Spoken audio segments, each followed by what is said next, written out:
Bismillahirrahmanirrahim. Assalamualaikum warahmatullahi wabarakatuh. Halo teman-teman semua, kembali lagi bersama saya Aldi.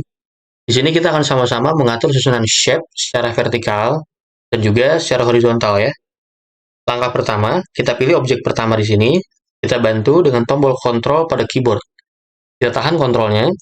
Setelah terpilih objek kedua, objek ketiga, dan objek keempat, kita bisa pilih pada menu ribbon shape format. Kita lihat di sini ada arrange, kita pilih menu align. Sebelum kita menggunakan salah satu menu yang ada di bagian align, kita lihat teman-teman. Di sini posisi paling kanan adalah objek keempat ya.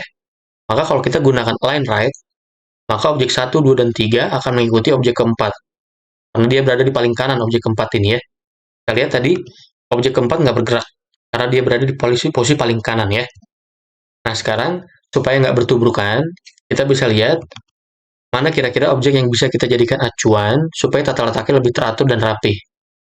Karena secara vertikal di sini kita mengatur untuk sisi kiri dan kanannya, teman-teman.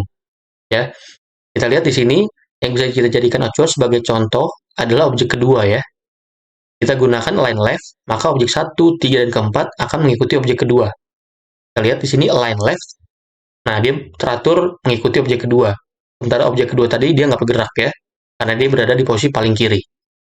Kita gunakan lagi align right. Di sini posisi paling kanan adalah tetap di objek kedua. Kita gunakan align right.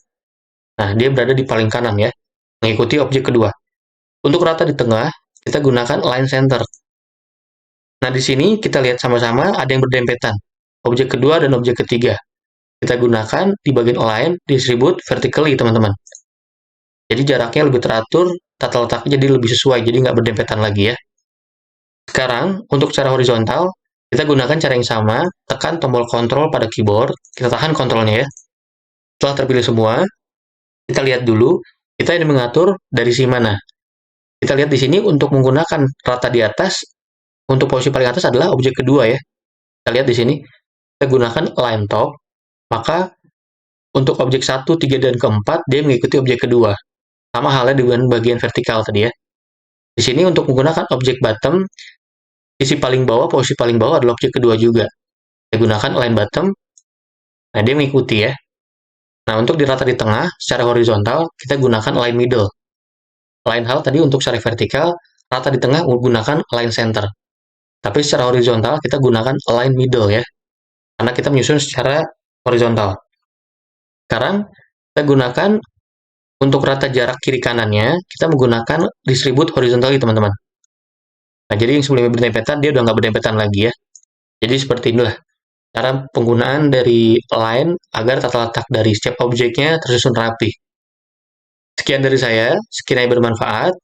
Kalau teman-teman masih memiliki pertanyaan, silahkan tinggalkan di kolom komentar. Kurang lebihnya, saya mohon maaf. Assalamualaikum warahmatullahi wabarakatuh.